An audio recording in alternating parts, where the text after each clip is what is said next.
Hello everyone, welcome to a video. In today we're reacting to Odd Ones Out. My girlfriend is kinda odd. So yeah. I think this is the first Odd Ones Out video I've reacted to on this channel, I guess. I don't know what I'm talking about. Let's just go. You know how when people get into a new relationship, they go through a honeymoon phase? Well, me and my girlfriend went through is the person I'm dating a deranged murderer phase. When she first came over to my house, she thought my Nintendo figure collection was something only a psychopath would have. And she's right. When you've been living alone for so long, sometimes you just need to buy friends and put them on display. And sometimes you do this by turning people into lampshades or chairs. Luckily, I just collect hunky reptile figures. Gift doesn't actually think I'm a psychopath anymore, which is good, you know, because I don't want anyone to know the truth. However, early on in our relationship, there were some things I did that she didn't like.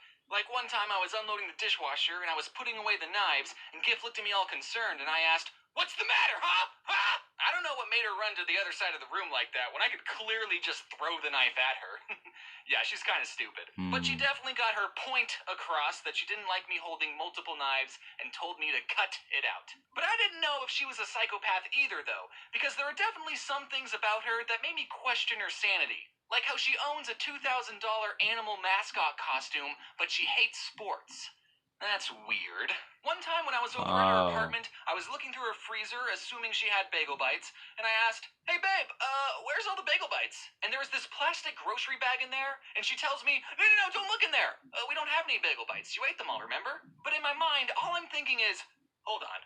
What the frick does this chick have in her freezer that she doesn't want me to see? A freezer is not a place where you tell someone, don't look in there. You say that about underwear drawers and toilets. That's it. I don't know what we did for the next 10 minutes, because all I was thinking about was how many severed hands were in Gift's freezer. But then I thought, okay, maybe I'm overreacting. I optimistically asked, "Hey, babe, are you, perhaps keeping a surprise for me in the freezer? Like a birthday cake? My birthday's not for another 5 months, but that's the only thing I could think a person would hide in a freezer that wouldn't make them a psychopath." And she said, "Nope." So what's in there? Don't worry about it. Do you not see how this looks? If the doors weren't locked, I would have been out of there. I wasn't about to lose sleep over this, so I held up the knife I had from the previous joke and said, "What's in the freezer?" And she went, "It's a dead snake." You had a dead snake next to the bagel bites! So fun fact about my GIF, she owns 8 snakes. Apparently she used to own 9. I've learned that snakes are a very low maintenance pet. You only have to feed them once every 3 years, and if you cut them in half, they turn into 2 snakes. Yeah, so I have no clue how one of her snakes could have died. And another fun fact, snakes lack the part of the brain that feels love. They're physically incapable of showing affection. So your pet hognose would sell your soul to Snake Satan for 1 dead mouse. So she already has 8 pets that don't love her, and potentially her boyfriend too if she doesn't get rid of that freezer snake. At least my reptiles aren't dead in a freezer. I immediately start asking questions. Why do you have a dead snake in your freezer? How many other dead animals are in your freezer? What the heck's wrong with you? And she said, I wanted to get him taxidermied, but the person I wanted to have do it was busy. Also, there's dead rats in there for my snakes. Oh, that explains why the bagel bites tasted so funny. What's extremely gross is that the snake is still in there to this day. I don't know how long the snake was in there before, but it's been well over a year since that incident. It's honestly great though, because now she can never complain about the state of my refrigerator. I'll have potatoes that are sprouting more potatoes, grapes that are getting me tipsy, and if she points any of it out, I just respond with, "Oh, you think my refrigerator's disgusting? Yeah, Medusa? One time she said, my fridge smells terrible and I don't know why." Really? You can't think of a single reason? She said, "No, I said the fridge smells bad, not the freezer." I said, "I will flush your snake down the toilet and give you a swirly." Now that's the sign of true love, kids. But for all I know, she could totally still have severed hands in there. After dealing with the snakesicle situation, there's some other things I've learned from being in a relationship. Apparently, there are rules and etiquettes when eating food, and my girlfriend sure does love and enforce those rules. I was taught, don't put your elbows on the table, close your mouth when you're chewing unless you want to talk to someone, and make sure you eat something green every once in a while. But according to her, there's more than that. Like, did you know that bagel bites aren't a part of a balanced diet?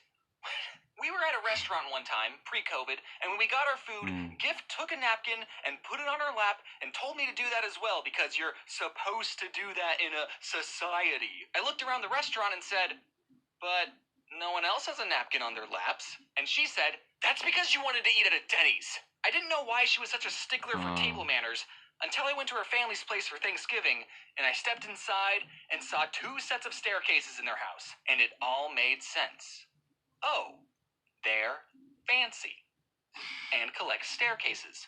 Going to my girlfriend's home for Thanksgiving was the first time I met a partner's parents, and I tried really hard to get them to like me because I'm kissing their firstborn child. I'm in the house, Dad's watching sports. I love sports, I lied. Mom's working on a puzzle. I love puzzles. They used to call me the Puzzle King in high school. Her brother's playing Mario Odyssey. I love Mario. Oh, wait, I don't have to impress you. You suck at this game. In an effort to get them to like me more, I brought a gift for Gift's family. I got them a little baby cactus because it's small and prickly and doesn't like to be touched. Just like her. Ooh, ow, babe. No, babe. It was a joke, babe. I'm sorry. Gift's Thanksgiving meal was the polar opposite of my family's Thanksgiving. My family does Thanksgiving with 2 other families, and they all come together with mashed potatoes, and everyone gets in a line with paper plates, and we all have one big mashed potato potluck. Then I sit at the kids' table to avoid talking about politics. Gift's family used real plates and had candles, and everyone puts a napkin on their lap. I felt like Shrek at Fiona's castle. They had 3 forks of various sizes, but I still wanted them to like me, so I wasn't about to point out that it made no sense to use 3 different forks to eat a meal. This must be why Gift is so afraid of knives. All these cutlery options are bringing up childhood traumas of going up all the stairs. But Gift's family was so fancy that I actually didn't even meet them on Thanksgiving. My memory just filled in that we were having a Thanksgiving meal. Gift read this script and was like, you know you didn't meet them on Thanksgiving, right? That was just a regular Tuesday brunch. That wasn't even a meal to be thankful for? Why do we talk about politics so much? One of the big political debates we have is that Gift tells me I wear dad socks. But I don't think she understands my genius. You see, if I buy and wear the same pair of socks for the rest of my life, I'll never have to worry about matching socks ever again. So I've already picked out the socks that I'm going to be wearing at my funeral. And as we were wrapping up our non-thankful meal, I got up from the table, and Gift's dad said, hey, I have those socks. So I guess she's right about some things. And her dad totally likes me now.